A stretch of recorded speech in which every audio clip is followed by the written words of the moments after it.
So ayan mga kapartner, hindi natin ipagkakaila na marami na tayong nai-upload dito sa ating channel. Kung bago ka pa lang sa aking channel kapartner, please subscribe, like, and share, and pakihit na rin ng ating notification bell para isa ka sa magiging updated sa aking mga bagong upload. Kung gusto mo pa ng karagdagan kapartner, panoorin mo ang mga video ko dito sa aking channel. Iba't ibang plug ang ating ginagamit dito mga kapartner. Mayroong nakasakit at mayroon ding wala. Pagka pumunta ka ng hardware, ito yung bibilhin mo. Kasi ito naka heavy duty na siya. Lahat po ito kapartner ay mayroong fuse. Ayan, naglagay tayo ng shrinkable tube. Binalot natin yung fuse. Nakabalot po yan kapartner. Pati itong isa. Ayan, nakapaloob sa shrinkable tube. Tapos yung isa naman ito, naka-white. Shrinkable tube din ang tawag dyan, kaya lang white siya, parang tila. Mayroon kang matutunan dito kapartner, at hindi lang isa, dalawa, tatlo. Marami kang matutunan dito tungkol dito. Para malaman mo kapartner kung paano ko ito ginawa, panoorin mo ang susunod na video.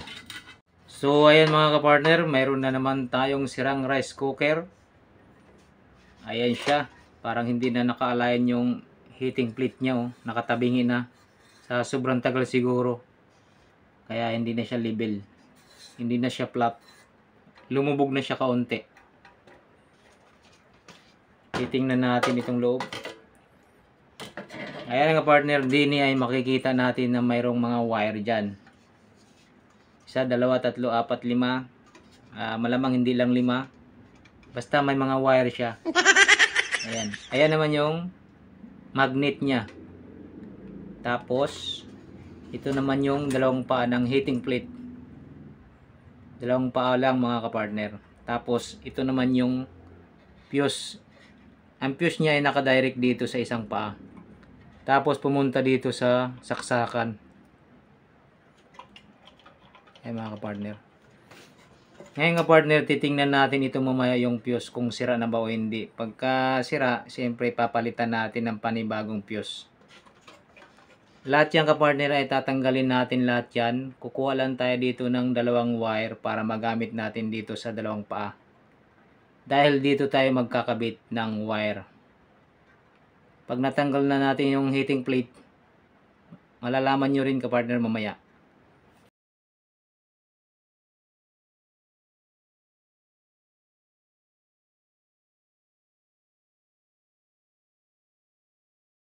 Sa wakas, natanggal din natin yung heating element plate niya.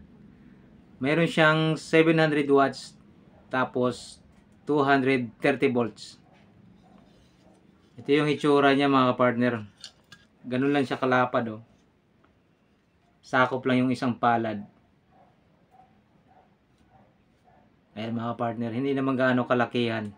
Tapos ito na rin yung lata na galing sa kanya. Ayan, may mga kalawang pa. Pero pwede pa natin dito ilagay yung heating element plate niya. Meron tayong plug dito mga kapartner. Pagka bumili ka naman sa hardware, ito na yung bibilin mo kasi ito heavy duty na po siya. At mayroon din tayong wire dito. Dalawang linya lang po yan mga kapartner. Magkabilaan. Kakabitan natin dito ng plug. Ito na yung plug natin mga kapartner. Nalagyan na natin ng wire. At syempre kapartner, tingnan mo dito ng maigi sa loob. Baka mamaya nagkasalubong. Yun po ang iiwasan natin. Ayaw natin na mangyari yun. Ayan mga kapartner, malinis naman siya. Pwede na yan. Ito na yung pinaka cable wire natin. Ito na yung heating plate natin. May dalawang paa. Sa version natin mga kapartner ay maglalagay tayo ng fuse. Para iwas pangamba. Pagka ikaw ay nangamba, syempre, ibibigay ko sa iyo yung safety. Kung ikaw ay may takot dito. Ang paglalagay ng fuse ay optional. Pwede ka maglagay at pwede rin hindi. Nasa sayo na yan, kapartner. Pag ikaw naman ay may phobia, maglagay ka ng fuse. Pag wala naman, pwede din naman na walang fuse. Sabi ko nga sa iyo, kapartner, ay optional. Pwede ka maglagay, pwede hindi. Ang kuryente ay hindi dapat paglaruan. Dalawang linya mga kapartner, nabalatan na natin. Lalagyan natin ng fuse. dito sa isang paa.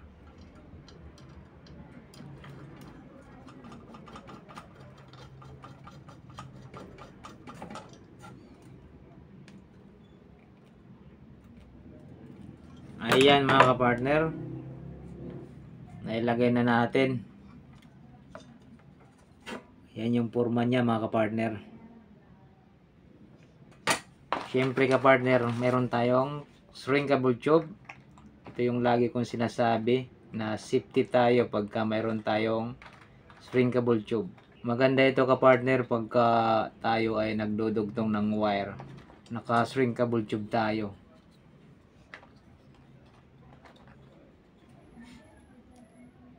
Lagyan natin yung fuse ng shrinkable tube.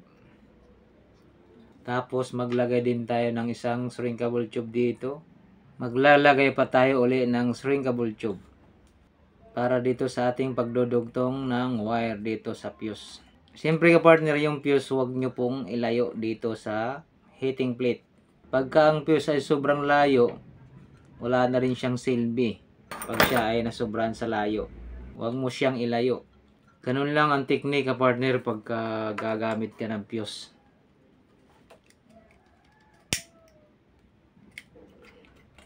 Huwag mo siyang ilayo masyado.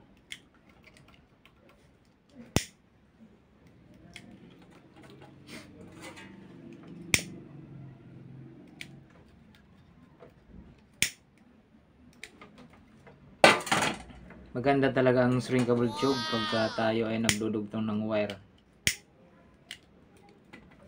Kumbaga wala ka ng pangamba at hindi ka nagagamit ng electrical tape. Dito pa lang solve na. Talagang siguradong sigurado.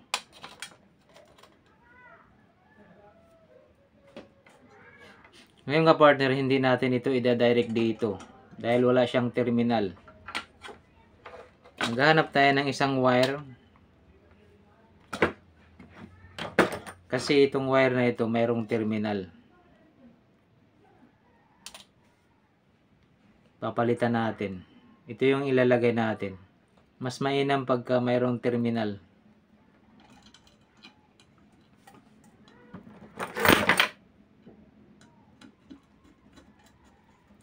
Tapos sa dulo mayroon namang terminal, putulin mo yun.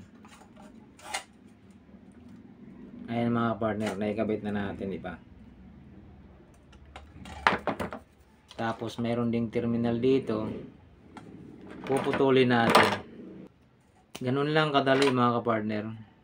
Babalatan natin.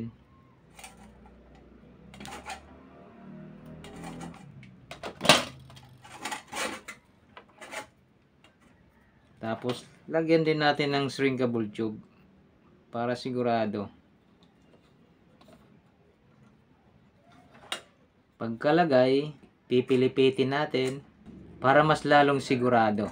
Ayan na siya mga kapartner. Tsaka natin babanatan ng lighter.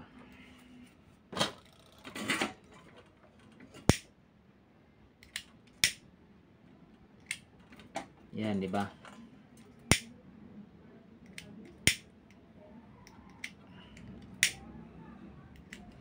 Sigurado na yan kapartner, marami ka nang maluluto dito pag ito ay isinalang mo na. Ayan yung pinakahitsura niya. Mayroong fuse dito at dito wala. Ngayon kapartner, ilalagay natin dito sa kanyang lata para siya ang magsisilbing paa. Pag ganun yan kapartner. Lalagyan na natin ng screw type mga kapartner. So ayan mga kapartner, ito na yung itsura niya. Meron tayong wire, meron tayong plug, meron tayong heating plate, saka yung paa niya. Kompleto na yan kapartner. Ngayon kapartner, isasaksak natin. Tapos papatakan natin ng tubig dito. Titingnan natin kung siya ay gumagana. Ito na yung plug natin. At ito naman yung wire natin. Kukuha tayo ng extension mga kapartner at isasaksak natin. Susubukan natin kung ito ay gagana. Ngayon mayroon tayong tubig. Ititesting natin. Bubuhusan natin dito para malaman natin na gumagana siya. Ayan mga kapartner, oh. Ibig sabihin, gumagana siya. Maraming salamat po sa panonood.